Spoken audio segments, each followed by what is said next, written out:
రైతు సోదరులకి నమస్కారం అండి. మనం ఖమ్మం జిల్లా తిరుమలాయపాలెం మండలం మర్రితండ గ్రామ పంచాయతీలో ఉన్నాం. రైతు వాల్నాయక్ గారు మహేంద్ర సీడ్స్ వాళ్ళది జనని అనే వెరైటీని కొంతమేర సాగు చేశారు. ఈ జనని అనే సీడ్ మహేంద్ర కంపెనీ వాళ్ళది ఏ విధంగా ఉంది, తనకి ఏ విధంగా అనిపించింది, దిగుబడి ఎలా వస్తుంది, లేకపోతే దీంట్లో ఈ విత్తనం సాగు చేయడంలో ఆయన ఎదుర్కొన్న సమస్యలు ఏంటి, ఆయనకి ఎంతవరకు ఫలితాన్ని ఇచ్చింది అనేది అన్నగారిని అడిగి తెలుసుకుందాం. వాలన్న గారు చెప్పండి, ఈ మహేంద్ర సీడ్స్ లో జనని అనే వెరైటీ మీరు ఎంత సాగు చేశారు? ఇది ఎకరం 30 గుంటలు ఉంటుందండి. ఎకరం 30 గుంటలు. గట్టిగా మాట్లాడండి. ఎకరం 30 గుంటలు సాగు చేశారు. ఎకరం 30 గుంటలు సాగు చేసిన దాంట్లో మీకు ఏమనిపిస్తుంది? విత్తనం అయితే అన్నిటి మీద ఇది మేలైన రకం అనిపించింది. ఓకే.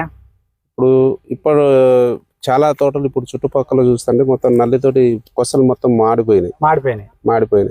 ఇప్పటి వరకు ఎక్కడైనా ఇప్పుడు తోటి రైతులు చూస్తున్నారు కదా, వాళ్ళతో కూడా అడిగి తెలుసుకోండి.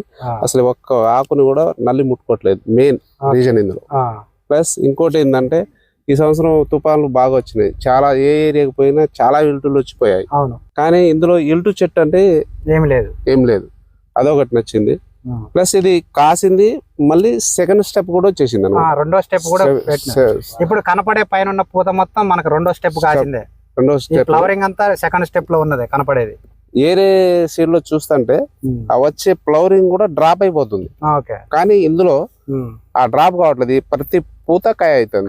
ఏ చెట్టు చూసినా నో ప్రాబ్లం. రైతు సోదరులు కూడా ఉన్నారు, తెలుసుకోండి. నాకైతే ఇది ఫ్లవరింగ్ రాలేకపోవడం కూడా చాలా బాగుంది. ప్లస్ కాయ సైజు కింద ఎంత ఉందో కొస వరకు అంతే ఉంది. అంటే సేమ్ యూనిఫామ్ ఒకటే రకంగా ఉంది. అదొకటి నచ్చింది. మామూలుగా ఇది కాకుండా డాగులు వస్తుంటాయి, కొంత కాయ లేట్ అయితే ఏరుడు. మీకు అట్లాంటిది ఏమన్నా కనిపిస్తుందా అండి? డాగ్ అనేది డాగ్ అయితే పెద్దగా ఆపడట్లేదు. కాకపోతే ఇప్పుడు కొద్దిగా బాగా కమ్ముకుంది కాబట్టి ఎక్కడో ఒక చోట గాలి ఆడని చోట మాత్రం ఆడాడ ఒక్కొక్కటి ఆపడుతుంది. ఇప్పుడు వాస్తవం చూస్తాను కూడా దీంట్లో ఒక ఎంత 20% పండుంది, అంతే. 80% పచ్చికాయ ఉంది. అయితే మనం ఇప్పుడు ఇవాళ ఎన్నో తారీఖు? ఇవాళ 25వ తారీఖు. 25వ తారీఖు 1వ నెల 2026 రోజు ఈ తోట ఇట్లున్నది.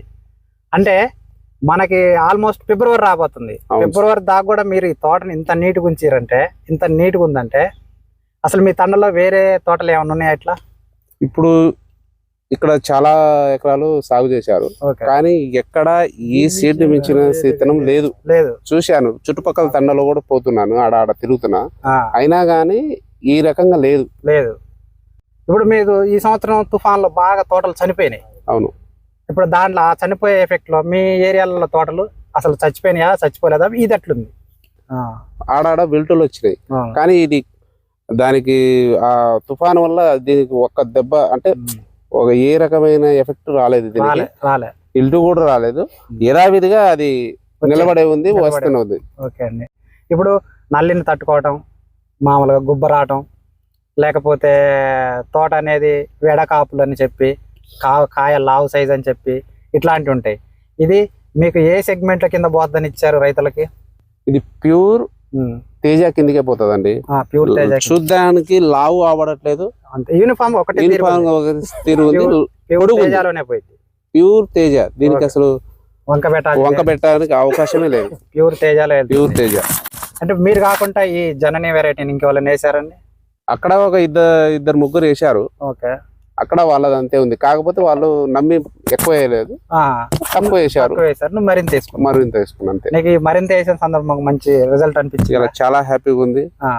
అసలు ఇంకా రైతులకు చెప్పి వేయించుకునే దగ్గర విత్తనం ఇది విధంగా ఉంది. చూసే వాళ్ళు కూడా ఇదే విత్తనం వేయాలనేది మాత్రం కంపల్సరీ కోరుకుంటున్నారు. బయట నుండి వచ్చి ఇప్పుడు ఫీల్డ్ చూసడమే కాకుండా బయట నుండి ఇల్లు వాళ్ళు చూస్తున్నారు కదా, ఈ విత్తనం ఎందుకు వేయలేదనే ఆలోచనలో పడ్డారు వాళ్ళు అన్నమాట. అంటే విత్తనం అనేది రిజల్ట్ ఆ విధంగా ఉంది. 100% ఉంది. బాగుంది. ఇప్పుడు బయట నుంచి వచ్చిన రైతులు కూడా చాలా సాటిస్ఫాక్షన్ గానే ఉన్నారు. మన ఈ ఏరియాలలో, ఏది తిరుమలాయపాలెం మండలంలో ఈ బంగ్లా ఏరియాలలో ఇంత అద్భుతమైన ఫీల్డ్ అయితే నేను ఇంతవరకు చూడలేదు. బాగుండటంలో బాగుండడం కాదు, కాయ ఫస్ట్ నుంచి చివరి దాకా యూనిఫామ్ ఒకటే తీరుగుండి, ఫ్లవర్ డ్రాపింగ్ లేకుండా మన సూదులు కాసినట్టుగా పిందెలు ఇంకా కాస్తున్నాయి. ఇంత మూడం పడుతున్నాయి, వచ్చినట్టే వస్తున్నాయి అనమాట. పిందెలు అయితే ఒకటి కూడా డ్రాప్ కావట్లేదు, పండు బారడం అంటూ లేవు. ఏది వస్తుంటే వచ్చినట్టే కాస్తుంది. ఓకే అండి. ఇప్పుడు మీరు తోట ఏరిరా ఇంతవరకు ఒకసారి అన్న? ఇంతకు ముందు ఏరలేదండి, ఇప్పుడు ఇప్పుడు ఏరితేనే అదే స్టార్టింగ్ లో. ఇప్పుడు స్టార్టింగ్ లో ఏరేది పక్కన పెడితే యావరేజ్ ఓవరాల్ గా ఏప్రిల్ వరకు మే వరకు ఉంటుంది తోట. ఓవరాల్ గా ఎంత దిగుబడి వస్తుంది అనుకుంటారు? ఇప్పుడు ఆల్రెడీ 20-25 దానిక కాసిందారు ఆల్రెడీ ఆల్మోస్ట్. ఇంకా 10 నుండి 15 క్వింటాలు ఈజీగా సెట్ అవుతుంది. రెండో స్టెప్ లో వచ్చేది. అంటే యావరేజ్ గా మీరు 35 క్వింటాలకు తక్కువ రాదంటారు మీడియా ప్రకారం.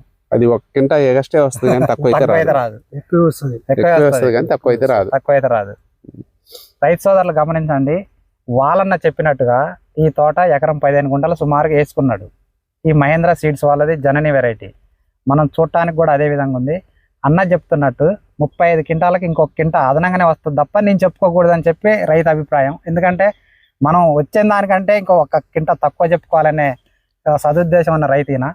ఆ విధంగానే కూడా దిగుబడి వచ్చే విధంగా ఉంది. అయితే ప్రస్తుతానికి అయితే ఈ తోటని ఏరలేదు.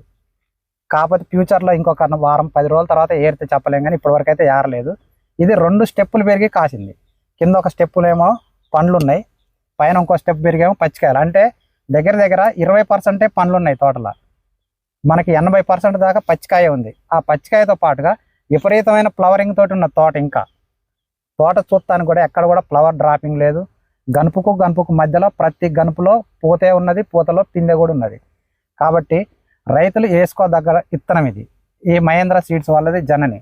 ఈ జనని విత్తనాన్ని సాగు చేయాలనుకునే రైతులు ఎవరైనా సరే ఈ సీడ్ గురించి నేను పూర్తి డీటెయిల్స్ వీడియో డిస్ప్లే మీద ఇస్తా.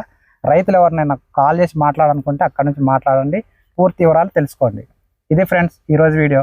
ఈ వీడియో మీకు నచ్చినట్టయితే లైక్ చేయండి, షేర్ చేయండి, మన ఛానల్ని తప్పకుండా సబ్స్క్రైబ్ చేసుకోండి. Thank you.